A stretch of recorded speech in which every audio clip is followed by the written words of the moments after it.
Point-and-click adventures were some of the first experiences of PC gaming for a lot of people around my age. To hell with your Marios and Sonics with their fast-paced platforming, I'm gonna slowly walk around and read!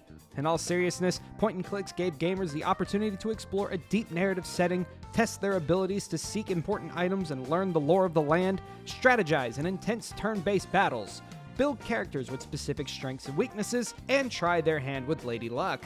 I was never really good at that last one. Today's pick from the indie shelf takes all that we know and love from classic point-and-click adventures by placing you in the endless frontier of the cosmos. I, of course, am talking about Space Wreck, developed by Paris Entertainment.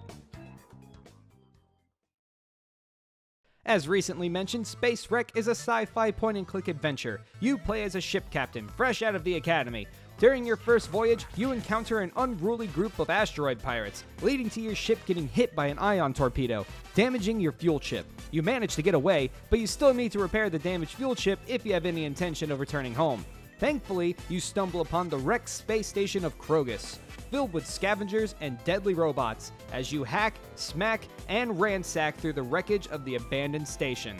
But first, you need to create your character. You can use one of the game's pre-made options, or create your own, allocating points to your desired build. Bit of advice: do not make a balanced build. This game has a D&D dice rolling mechanic that is utilized during specific skill checks. If you try to balance out all your stats, you're not going to pass anything. When creating your custom characters, there are two components that work hand in hand when constructing your build: attributes and skills. The points you put into attributes directly affect the points that get placed into skills. If you want more control, then put all your attribute points into work and freely place your skill points. Otherwise, mix and match until you find what you're looking for. Range and melee affect your combat skills. Sci-tech and tinker allow you to hack terminals, disassemble fallen robots, and unscrew vents to freely travel the station. Sneaking is self-explanatory. You're a little sneaky boy that can't be seen. And speech allows you to convince others to make you sound more capable than you actually are.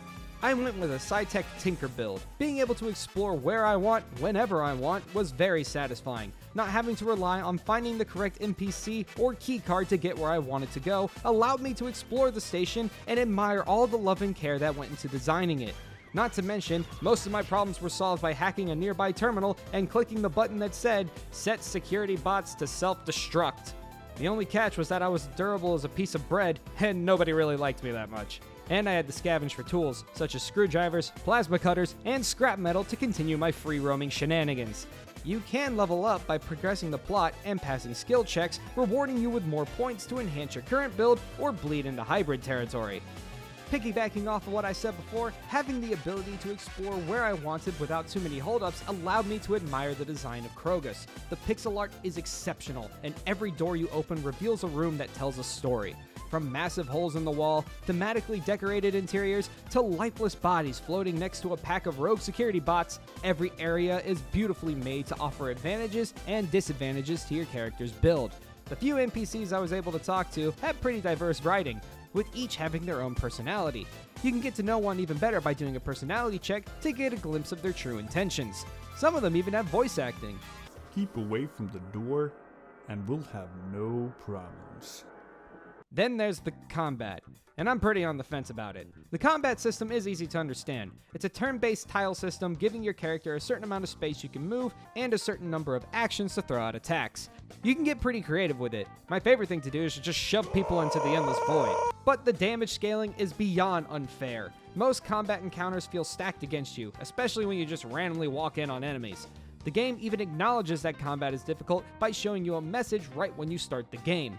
You may notice that combat is pretty difficult. That is because all of it is optional. And that's true to a certain extent. It's optional if you pass your skill checks or convince NPCs to do it for you. But if you mess up your skill check or can't convince anybody to fight with you, good luck.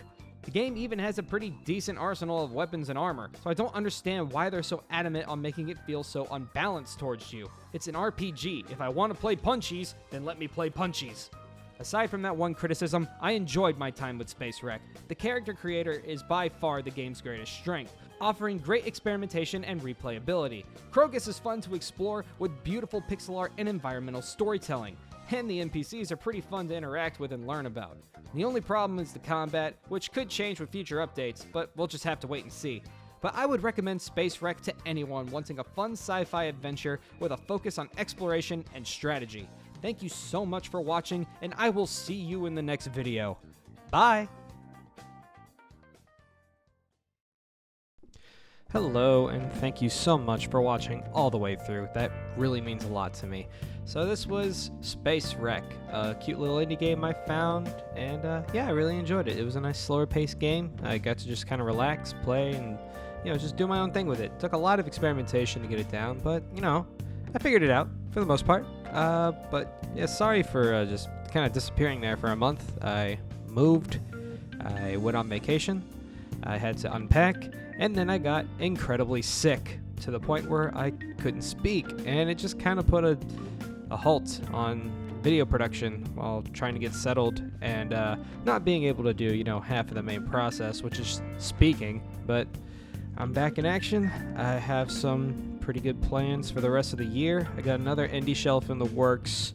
Not too sure if I'm going to be able to fit the next episode of Game Bracket within the rest of this year, because the month of December I have just thematic videos basically wrapping up the end of the year. They're probably just going to be a bunch of game speaks, which apparently you guys are pretty fond of. Thank you for watching those. But yeah, that's basically what I'm up to and what I have planned. I will see you guys soon. Thank you again for watching.